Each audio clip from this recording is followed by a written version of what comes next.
Yo, what's up, y'all? We hope y'all enjoyed that amazing last episode with me and my big bro PG, the baddest man on this side of the Mississippi. Just really enjoyed like talking about finding our voice and finding his voice, and enjoyed Jamal. I'm sure y'all enjoyed that as well. To learn that part of PG, that's amazing. I think I want to revisit one thing in finding your voice, because I think a lot of people deal with this, whether they're preachers or not. You know, they can be ministry leaders, they can be parents, they can be creatives, they can be in media. People can be watching this in the film industry or whatever. Students, how do you deal with comparison in this moment? Like, because in your sense, there are people who are with you, like who are older than you and behind you, like, but then you're very visible and you're very loved, you know, and from the outside in, somebody would say, okay, well, there's no way possible he could be dealing with comparison. Absolutely. You know, how do you deal with it? Yeah, how have you found that? That's a great question. Because comparison to me can be on two different spectrums: inward comparison and outward, right? Inward in the fact of never feeling that you've arrived. I think that if you ever read your own press clippings, it's a bad moment. It's just not going to work. But externally, I think all of us wrestle with not just if you got your voice, but is my voice validated? It's a big one. I've been graced to be on some incredible stages that I did not ask for. But there's a lot of stages I haven't been on, you know, that as well. I've been able to do a lot of things in ministry. There's a lot of stuff I have not been able to do in ministry. And as much as I am an encourager and I really want to see people win, there are moments you're like, okay, why didn't I get this call? That's real. Or why didn't I see that in the text? Facts. Yeah, that's real. That's a real one. Like I get insight, but I'm like, I wish I had that download. Yeah. Like, you know, Pastor Jackson came and did a revival in that sermon. I looked at that text. It's crazy because I did another one at his church where I did that landing on a different shore. And he said, Goody, I've never seen that piece. I love that one. Well, out of that text, he then got something out of that same text that I didn't see. Because I was like, stay in a boat. And it was like, Jesus constrained them, which means he forced them to be into something. And you oftentimes don't want to stay in things that you're forced into. And that, so it was just, there's some stuff like, even I just get amazing hearing some great preaching. And I'm grateful because I listen to it all the time. So then there's some times of that too. And then there's other times you do wonder, how come that door didn't open for me? Wow. How come I didn't get to that stage? I've been on some amazing places and done some incredible things, but you still do that. And it takes, there's one thing that I think Paul says in 1 Corinthians 15, that it's been a staple for me in life and ministry. Just 3 words. But I feel like it's the crucible to help you in comparison. It's one of 2 things. The first, that 1 Corinthians 15, Paul always knows. He knows how to get you straight. 3 words in 1 Corinthians 15, I die daily. Wow. And then the other thing that Paul says, I've learned to be content in all things. I've had some good moments and some rough moments. Jesus. And I think that those 2 things is important. Now, our humanity gets in there. Yeah. Our humanity gets in. Yeah. And you have to check yourself. You have to check yourself like, all right, God, help me in my heart. Because I only want what's for me. But there's things that you want to be known. I mean, people, they can take that false humility stuff. No, we want to be known. We want to be validated. We want to be affirmed in who we are, number one, and be what we can do. And that can be very difficult if that's your driving force. Because I've learned this, and this is the craziest thing. That's why I feel like you got to have it within yourself. That's why I tell people all the time, my favorite place to preach, Tabernacle. I have an opportunity here. This is not, because if your desire is a stage or a platform, here's the truth. I've learned this. What happens when you get it? Bro, people ain't ready for that question. We just ain't ready for that question. It's a challenging question. Think it's, and what happens if it does not give you the, because it don't, quote unquote, high that you think it should. It doesn't. And it doesn't. It's fleeting, man. Those moments. It's great just for like a day. Yeah. And then you go back and you hear about it. And then guess what? It's over with. It's done. It's over with. It's like that movie Soul. When I was on the treadmill the other day. It's done. And I was looking at a video about that Pixar movie Soul, which is about, I think his name is John Gardner, and he's a musician. Yeah. And all he wants to do is play this major gig with this jazz musician. He gets there, plays the gig, gets out of the gig, and dies. And I don't know, maybe he does. Yeah, he does. He does die. That's the whole. He dies. Yes. I forgot he died. He died. Didn't he die? Did he die? So the whole movie, Soul, is him. He died in a spirit form. That was it. And it's almost like, for what? And like the thing he missed was like, yo, every time you put your hand on the keyboard, that was what made you what you were. That was it. And I think a lot of people don't, man, that you're saying this, like, I don't think people understand what it's like to actually succeed at something and then it actually not be what you thought. That's why I think, man, Paul was on to something. That's why people have always asked me. I had it so much fun in my little country church for those 3.5 years at Pleasant View Missionary Baptist Church.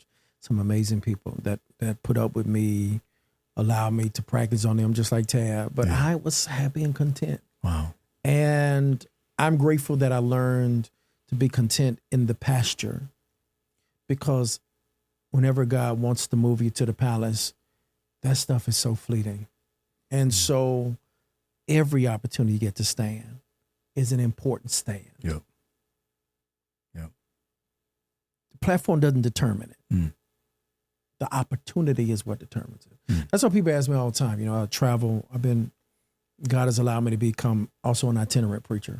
And I get so many people ask, like, man, you always going da-da-da-da. And I always tell people, I'm honoring the invitation because I've never invited myself somewhere to preach. Like I'm honoring the invitation. But what I've also learned, Dante, is I've taken each opportunity seriously.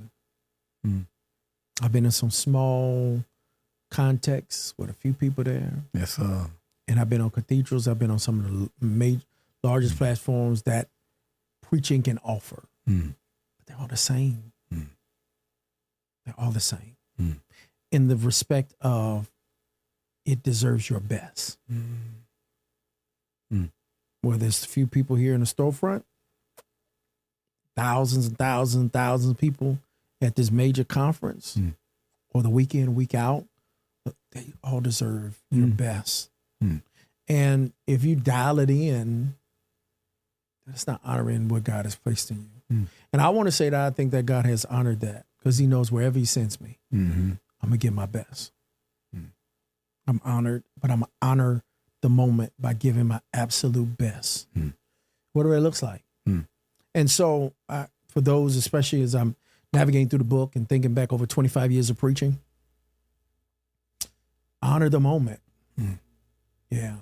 And then let it fall like it do. Let some people just more, we ain't comparing gifts, because that's a hard thing. I know some amazing preachers that I'm like, woo-wee. Yes, sir. Boy, the Lord would have just gave me that. But he didn't. It's them singing preachers, bro. Yeah, but he didn't. Them singing preachers. You honor it. That's real. You learn to congratulate them, and that's real. And honor that. But you got to be you. That's real, man. And that's the words hardest of it. thing. Do you, boo? Yeah, that's real. You gotta do you, boo. That's real, and it's the hardest thing, because it's like I feel like on some level, as preachers, as people in ministry, I feel like we're always in our head, you know, because on some level it's like, I mean, what you do is in front of people, absolutely, you know, and you want to be validated. Yeah, you know, all of us want to be affirmed. Yeah, and that's good. That's one of the things I'm learning this season is like, I'm acknowledging that, like, I've been working through therapy, and this is like, usually people who were neglected emotionally when they were younger, their threshold for needing affirmation when they're older is like kind of high. Yeah. But say like somebody who got like a lot of affirmation when they were younger, the need for that is not like that high. So that person, say in football or basketball, it's like that person be like, hey, if you don't get it together, G, we out of here. But another person's like, hey, I believe in you. Take the shot. Those are two different motivations. Yeah. You know, and I think a lot of people, you know, who stand before people, you know, I don't know if a lot of people have been given like a healthy sense of self-esteem. And all that comes into whatever we do, you know, and I feel like on some level, like, you know, being able to like, you know, like no matter what self-esteem you stand with, I want to really think about like the process. Cause like a lot of this is about what we're talking about, like comparison, but like a lot of this goes back to like, you can confidently stand because you know you've prepared. Yeah. So like, let's think about, I want to think a little bit about like your process, your actual like. Before we jump into that, I do want, and this, that's why every time someone comes to me expressing a call to preach, the first book I recommend is Anonymous by Alicia Britt Cole. In that she chronicles in her own unique way, and I got to bring her to the church because that's a lover of mine. She's chronicling the wilderness temptation of Jesus that he went through. And she makes the argument that when Satan comes and tempts him with affirmation, it does not deter Jesus because for 30 years, God had put him on an applause fast. Wow. So when Satan offers affirmation to him and applause, hey, people bow down to you, everyone, he didn't need it because he had been fasting from it for so long. And the reason I always give that to young preachers and people who have a call, because it blessed me, is that just like Jesus had that, God knew, hey, affirmation could be your biggest downfall. Yep. Applause. Facts. So if I could ever get you to the point where you don't need it, you'd be so much more effective. You're not driven by that. That's a hard thing because for most of us, we are driven. Yes. We want the affirmation. But if you could ever get that sweet spot where it's not about who says you're the best or says that was the most incredible sermon, if you can still function without that, that's what Jesus did. So when Satan offered it to him, he said, I got it. It is written. I'm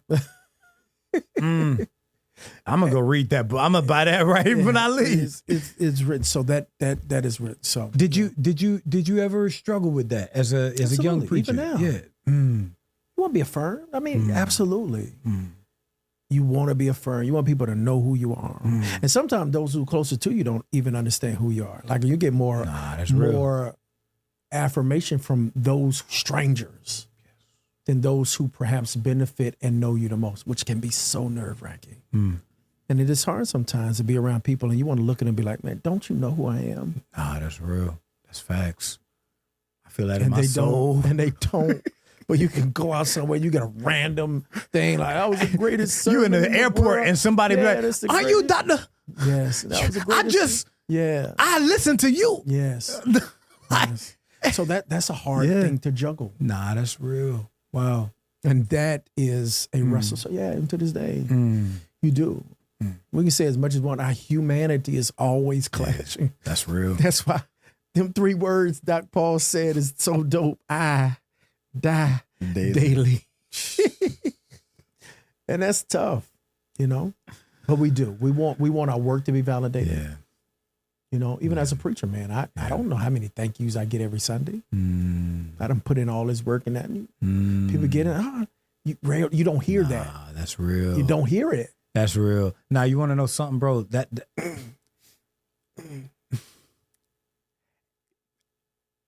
it's probably one of the reasons why I try. One of the reasons I feel I can say this. One of the reasons I feel like I try to affirm you as much as I can, because I know, like, as somebody who is visible as well, just how important when you're trying to challenge yourself. It's a like, holy space. How just like you don't got to be much. You just got like I see you. It's simple and just I think because people look from the outside and they'll look at you, they're saying you just preached 4 times. You just got off the road. You just did that. You just did this. You just did that. You got all of this. You got all of that. So and sure. it's just, Yeah, and you surely don't need to be told like, I enjoyed what you did there. You're like, actually, this is the one I want most. This is the thing that made me go out there and be confident, And I think, just as a point of like, hey, the people who you don't think need affirmation, they need it. They need it. Because they're always in performance mode. Yeah. And it's like being an athlete. Yep. We're always in like next play. Next play. Next game. And it's like, you wonder, is that when it puts you in a weird kind of survival mode, where it's like, on paper, you made it. Yeah, because don't get into it. But this is what most people, and you understand this is the thing, because most people confuse the roar of the crowd with affirmation. It is not the same thing. The same. It's not the same. When it's loud, it's loud. When it's quiet, it is quiet. The loneliest time is Sunday afternoon, Sunday. My God. Staff takes me out to eat after church, kind of debrief. They take me home, and I'm just sitting in that house, decompressing. Phone ain't going on. Nope. He's just gave all you got. And you already thinking like, man, next week is already here. Is this a lot? Start a new series Sunday. A new series. God bless me. God bless me. I'm so jealous of Trey and them right now, Doc, because they can sing the same songs. Facts. And folk will just fall out and just have an amazing time. I don't have that luxury. I got to be fresh. I got to be creative. I got to wow them. And then don't let it come out the revival. And I got to. It's just like, I don't know what you want me to do. That's all I got. That's all I got.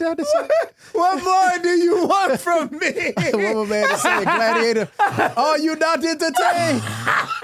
Are you not entertained? That's all I got. And then it's on to the next. So it's just it's what it is. People don't get it, bro. It's tough. But that's it. And that's part of it. That's the Jesus. Yeah. And yet, guess what you do? You get back to work. You get back and do it. If Get you back to don't, work. that's why I said if you don't have it internally, it will and know why you do it. Yeah. You gotta be called to it. You got to be called to it. Because most people assume the accoutrements and all those things, they come and go, man. That's temporal. Yeah, man. It is. That's temporal. And you don't. You can see it every week. And it's just a moment in time. And it's like, well, right now in this present moment, like, what do I got in front of me? Yeah. Because none of that feels real right now. Yeah. It happened. Yeah.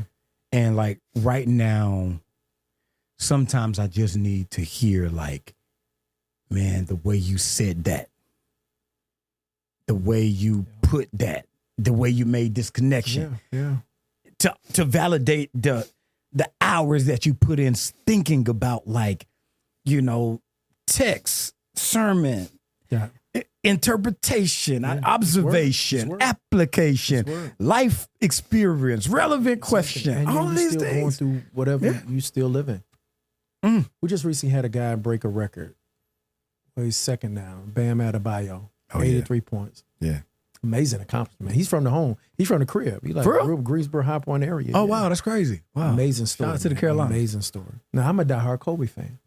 That 81 is a sainted number for me. Oh, man. I'm sorry, brother. It's no sorry. I honor what Bam did. That's right. At the end of the day, that people was, everybody hate. I'm like, first of all, it is hard to score 83 points in a gym by yourself. Facts. He scored 83 in an NBA. Whatever you want to say the Wizards did, whatever you want to say. Do you know how hard it is to get up 40 shots and 40 free throws? Wow, that's crazy. I didn't even know that stat. 40 shots and 40 free throws. 20 or 43 from the from the field. How did he get fouled that much? And he was 36 of 43 from the free throw. Oh, that's crazy. You know how hard it is to shoot 80 sometimes? And to make it that many times. Wow. So I sat there and I was like, man, all the pundits, everybody, you know, saying this, it ain't worked, and something. And I was sitting there like, nobody knows what effort he put in, the preparation. Instead of us appreciating this thing, the first thing we got to do is discredit it. Who am I? I don't even, like, so it's almost like, and guess what? He had to go back out, did his thing, and then on to the next one, right? And so it just makes you think, just like an athlete, I see that all the time. And I think preachers sometimes, I do think people can sometimes absolve us from being the humanity for who we are, what it takes to do what we do. Like if somebody makes a mistake in a game, football game, or not on, doc, they're human. Yeah. Yeah. Yeah. But that all ties back to the thing, man. You got to know who you do it for. Yeah, that's real. If you don't, it can work. In the process of preaching, what do you feel is like your favorite part of the process? Just reading, sitting with that text, the wrestling. Yeah. You know, how is this speaking to me? Because it's got to speak to you first before it speaks to anything else. I love the rigors of the preparation. I enjoy it. I was a kid who loved practice. My coach drilled practice so much, sometimes the practice was harder than the games. I love it. I love reading that Bible. I love making the connection. You know, I just enjoy it. Yeah. So when you're making a connection in the text, like, is there something recent that you've read in preparation of this next sermon series, you know, that like, because I know you're always thinking about it. Yeah. You know, has there been something in the sermon series that we're currently in, that we're going into, questions that need answers, that has been really like speaking to you? This first one, man, where are you? Genesis 3:9 will be the first sermon. I'm not sure when they'll be able to see this podcast. And it's simply that God's first question to them comes on the heels of their sin and shame. Because of their sin, because of their shame, they cover themselves with fig leaves. And then God walks through the garden and they try to create distance by hiding among some trees. So God asks this question. He says, where are you? The all-knowing, omniscient God is asking a locating question to Adam and Eve. The one who knows everything asks a question of where are you? What a question. And so to me, that tension was just like God would create these locating, questioning moments, not for him, but for you. Yes. And he needed them to at first acknowledge where they were, what they were doing, but it was also an amazing invitation for them to get back in right relationship. So I contrast that. I'm reading Abby Phillips' book, A Dream Deferred, on Jesse Jackson. His death is profoundly, yeah, man, that was amazing. But most people don't know his story. You know, he was born in Greenville, South Carolina. Yeah, he's South Carolina. That lived in a community with his father and did not know that was his father. My God. So he talked about this kind of shame and stuff, what kind of drove him. They talked about in the book his relationship with Martin Luther King Jr. And part of it, he says, why he's felt such a kindred spirit and connected so much to Martin because of what he didn't have with his own father. The shame that he dealt with. As I'm digging into it, I'm like, man, that's a human condition. Yeah. And that's what made Jesse so incredible humanitarian, but also whether you rocked with him or didn't, you kind of felt this is him. Yeah. You know? Yeah. So in preparation, that's kind of been the thing. Yeah. Because I would also say back with that text, like, what fig leaves and trees do you and I find ourselves in at time to time? I mean, that's what I'm really wrestling with. That's a good one. That's a good one. It reminds me of like Henry Nouwen, the Catholic theologian. You know, who are you? You're not what you are. You're not what you do. You're not what others says. You are the beloved. You are the beloved. Yeah. It's a good one. I can't wait for that sermon series. It's going to be a great one. It's going to be a great one. Y'all, Big Bro, man, this has been, man, I have plumb laughed my tail off. This has been great, bro. Like I needed that laugh. But we have been talking, man, about this amazing book, PG's Preacher Playbook, where he's drawing out of his own heart, his own ministry, you know, his own thinking, his own brilliance, his own creativity, helping us navigate, you know, not just the Bible as preachers, but the Bible for everyday people. And I believe that all of us can benefit from the study of the word, the deeper knowing. And then one of the things I really love, you know, is the way in which like this text is in engaging, you know, us, you know, in like our diversity. So there's things on Latin Americans and Black people and just all this diverse, you know, ways in which God is speaking through people, through his word that I think all of us going to benefit from. Bro, this is going to be amazing text. It is already an amazing text. Thank you. But it's going to do some beautiful things for a lot of people. All right, y'all, we will be back for one more final episode in this particular iteration, talking about Big Bro's book. But man, we hope that y'all enjoyed it. And we'll tune in, continually share, like, engage. We love y'all. Y'all take care. Be blessed.